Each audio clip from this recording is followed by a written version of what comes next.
Hello, students of 12th class. You're welcome to Chai Study Circle. आज हम आपकी geography की जो फर्स्ट बुक है मानव भूगोल के मूल सिद्धांत उसका फर्स्ट चैप्टर मानव भूगोल प्रकृति एवं विषय क्षेत्र पढ़ेंगे।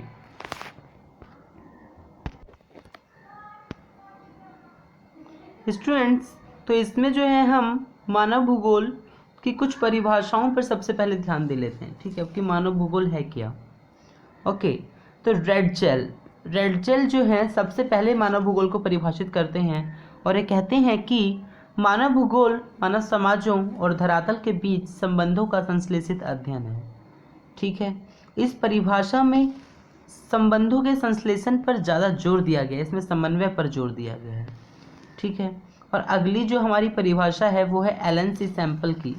एलन सी सैंपल कहते हैं कि मानव भूगोल अस्थिर पृथ्वी और क्रियाशील मानव के बीच परिवर्तनशील संबंधों का एक अध्ययन है।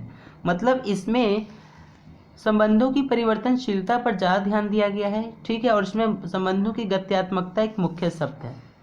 ठीक है, अगली जो परिभाषा है वो देते हैं पॉल विडाल डी लाप्लास। ठीक है, और ये कहते हैं कि हमारी पृथ्वी को नियंत्रित करने वाले भौतिकी नियमों तथा इस पर रहने वाले जीवों के मध्य संबंधों के अधिक संश्लेषित ज्ञान से उत्पन्न संकल्पना को कहते हैं मानव भूगोल। ठीक है, तो इसमें जो है वो मुख्यतः जोर दिया गया है पृथ्वी और मनुष्य के अंतर संबंधों की एक नई संकल्पना पर। ओके स्टूडेंट्स, और ये जो है ये परिभाषा जो है वो सबसे ज़्यादा मानी जाती है और आपको एग्ज़ाम में ये परिभाषा ज़्यादा लिखें तो आपको ज़्यादा बेनिफिट मिलेगा। ठीक है, और इसने जो है एक नई संकल्पना प्रस्तुत की मानव भूगोल की। स्टूडेंट्स, अब अगला जो हमारा टॉपिक है वो है मानव का प्रकृतिकरण और प्रकृति का मानवीकरण। मानव के प्रकृतिकरण का मतलब है जहाँ मानव प्रकृति के अनुसार ढलता है, प्रकृति के अनुसार बदलता है, प्रकृति के नियमों का पालन करता है और प्रकृति के क्रोध से डरता है। ठीक है, इसी में एक वर्ड है पर्यावरणीय निश्चयवाद। ठीक है, निश्चयवाद का मतलब है जहाँ प्रकृति के नियम निश्चित हैं और इन निश्चित नियमों के अनुसार मानव चलता है। ठीक है, और इन नियमों से टकराने की हिम्मत नहीं करता।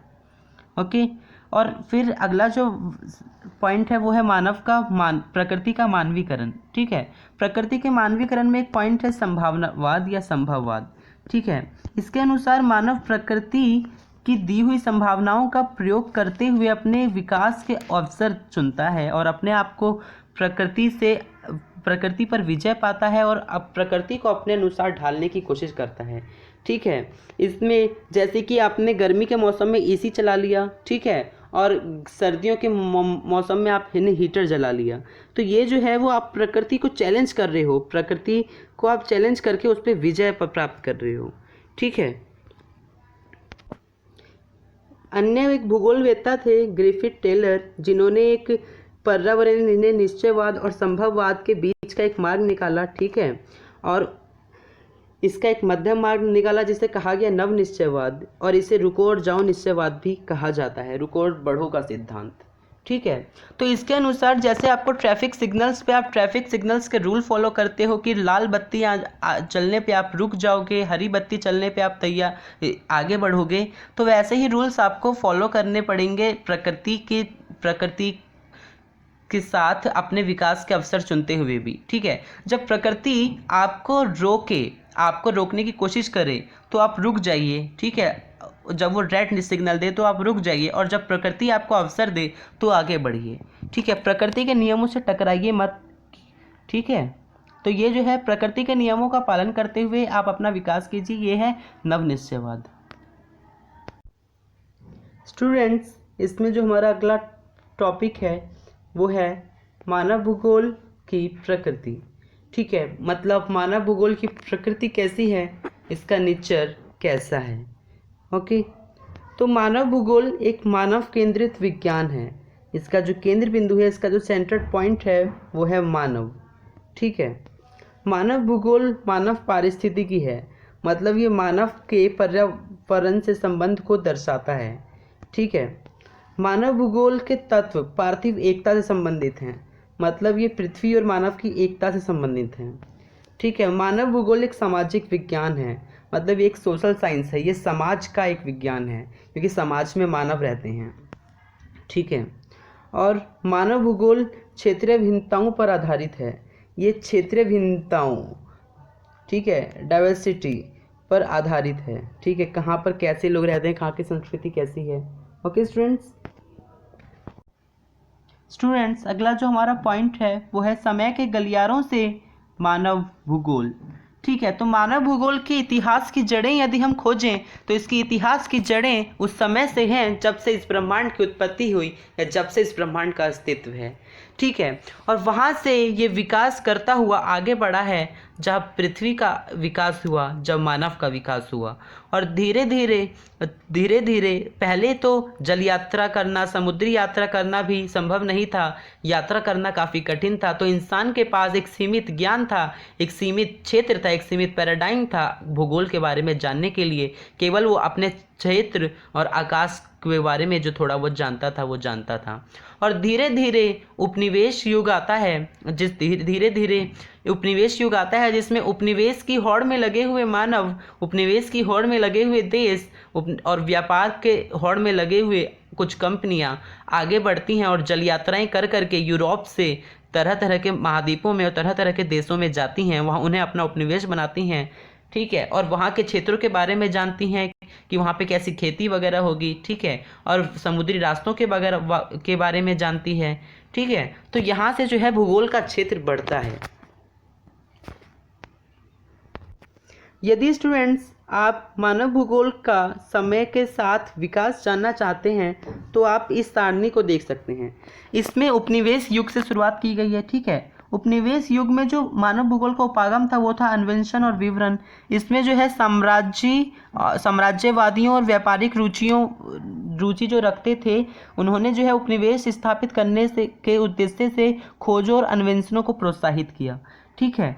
और फिर उसी में एक उपनिवेश युग में ही एक आता है प्रादेशिक विश्लेषण का उपागम, जिसमें कि एक निश्चित प्रदेश का विस्तृत विश्लेषण किया जाता था, ठीक है। उसके बारे में अच्छी जानकारी जुटाई जाती थी उस उद्देश्य से कि वहाँ पे कैसी खेती की जा सकती है, वहाँ पे हम कैसा व्यापार कर सकते हैं, अच्छा, ठीक है। इन सब उद्देश्यों से वहाँ पे प्रादेशिक विश्लेषण किया जाता था, उसके बारे में जानकारियाँ इकट्ठी की जाती थी। ओके स्टूडेंट्स, अब स्टूडेंट्स 1930 के दशक की बात आती है, ठीक है। अंतर्युद्ध अवधि जब होती है 1930 के दशक की बात, इसमें जो है क्षेत्रीय विभेदन जो है उपागम था मानव भूगोल का। और इसमें एक प्रदेश अन्य प्रदेश से किस प्रकार भिन्न है, और भिन्न है तो क्यों भिन्न है, ठीक है। हर प्रदेश की उसकी विलक्षणता, उसका एक विलक्षण गुण पहचानने की कोशिश की गई, ठीक है। और अब जो है 1950 के दशक के अंत से 1960 के दशक के अंत तक इसमें जो है जो मानव भूगोल का उपागम था वो था स्थानीय संगठन, ठीक है। और इसमें कंप्यूटर और परिष्कृत सांख्यिकीय विधियों के प्रयोग के लिए एक विशिष्ट अन्वेषण वगैरह किए गए, ठीक है। और इसमें जो है भौतिकी के नियमों का अनुप्रयोग किया गया, ठीक है। और इसमें जो है एक स्थानिक संगठन वगैरह बनाए गए था जो कि अन्वेषण वगैरह करें, किसी उपनिवेश वगैरह में अन्वेषण करें, खोज करें, ठीक है। और अब जो है 1970 के दशक में 1970 के दशक में 3 विचारधाराएं उभरती हैं, मानवतावादी, आमूलवादी और व्यवहारवादी, ठीक है। मानवतावादी विचारधारा में ये लोग मानवतावादी थे, ठीक है। ये लोग जो हैं अमानवीय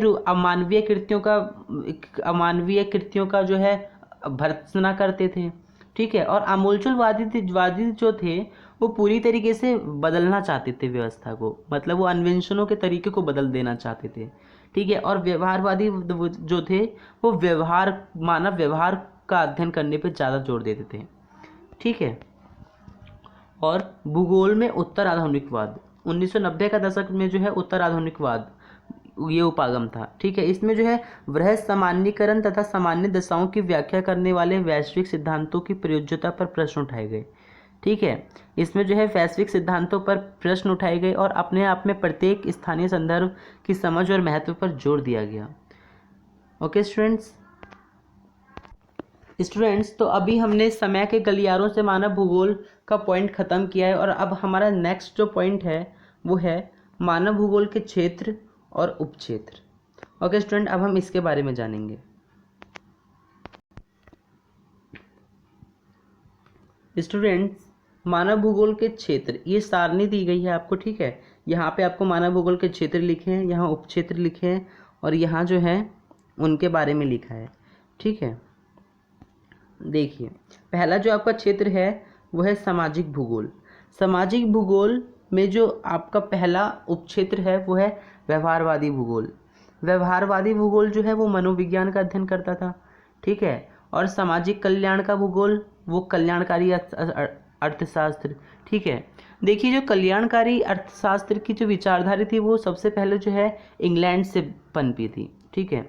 इंग्लैंड में जो है सरकारों ने पहली बार कुछ ऐसा किया जिसमें कि उन्होंने देश में अर्थव्यवस्था में लाभ कमाने के उद्देश्य से नहीं, मजदूरों के प्रॉफिट के लिए काम किया, ठीक है। मजदूरों के लिए काम के घंटे निर्धारित किए, ठीक है। ये भी औद्योगिक क्रांति का ही एक परिणाम था, जब मानवतावादियों ने कुछ प्रश्न किए और आंदोलन वगैरह किए, ठीक है।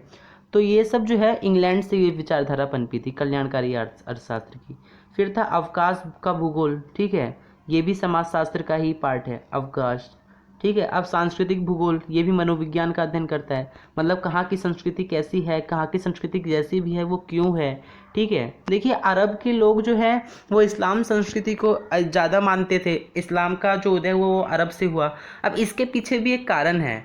अरब के लोग जो है इस्लाम धर्म में, मतलब इन इस्लाम धर्म में नॉनवेज ज़्यादा खाया जाता है। वो इसलिए खाया जाता है क्योंकि अरब के लोग जो थे वो वहाँ पे जो है खेती वगैरह होती ही नहीं थी। तो जहाँ पे खेती वगैरह होगी नहीं तो उनके पास खाने पीने का बस एक ही साधन है, नॉन वेज, ठीक है। तो हर चीज़ के पीछे एक कारण होता है, ठीक है। अब यहाँ पे लिंग भूगोल, ठीक है। लिंग भूगोल में जो है कहाँ पे लिंग अनुपात कैसा है, ठीक है, ये सब अध्ययन करेंगे। ऐतिहासिक भूगोल में इतिहास के बारे में जानेंगे कि इतिहास के गलियारों से कैसे कैसे करके भूगोल आपका आया है। चिकित्सा भूगोल में आप महामारी वगैरह के बारे में जानेंगे कि कौन सी महामारी ने कहाँ पर कैसे कहर मचाया। जैसे अभी कोरोना वायरस कितना कहर मचा रहा है, अमेरिका में 16 लाख मामले वगैरह हो गए हैं, ठीक है।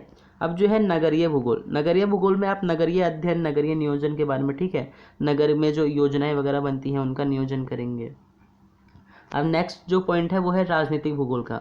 राजनीतिक भूगोल में 2 उपक्षेत्र हैं, निर्वाचन भूगोल और सैन्य भूगोल। सैन्य भूगोल में आपको सैन्य विज्ञान की जानकारी दी जाती है, और निर्वाचन भूगोल में जो है वोट वगैरह, वोट परसेंटेज किस एरिया का कितना है, ठीक है, किस एरिया में कितने वोटर्स हैं, ये सब जानने के लिए आपको निर्वाचन भूगोल काम आता है, ठीक है। नेक्स्ट जो है आपका पॉइंट वो है जनसंख्या भूगोल, ठीक है। जनसंख्या भूगोल और आवास भूगोल। जनसंख्या भूगोल में आप जनांगीकी के बारे में जानते हैं, और आवास भूगोल में आप ग्रामीण नियोजन के बारे में जानते हैं, ठीक है। कहाँ पर कैसा आवास है, कहाँ पर कैसे ग्राम व्यवस्था है, ठीक है। नेक्स्ट जो आपका पॉइंट है वो है आर्थिक भूगोल, ये आपका क्षेत्र, और इसमें जो है उपक्षेत्र जो है वो है संसाधन भूगोल, ठीक है। संसाधन भूगोल में आप संसाधन अर्थशास्त्र के बारे में जानते हैं, और कृषि भूगोल में आप कृषि विज्ञान के बारे में जानते हैं। उद्योग भूगोल में आप औद्योगिक अर्थशास्त्र के बारे में जानते हैं। विपणन भूगोल में व्यावसायिक, मतलब मार्केट वगैरह के बारे में जानते हैं, कहाँ पे कैसा मार्केट है, बाजार के बारे में, ठीक है।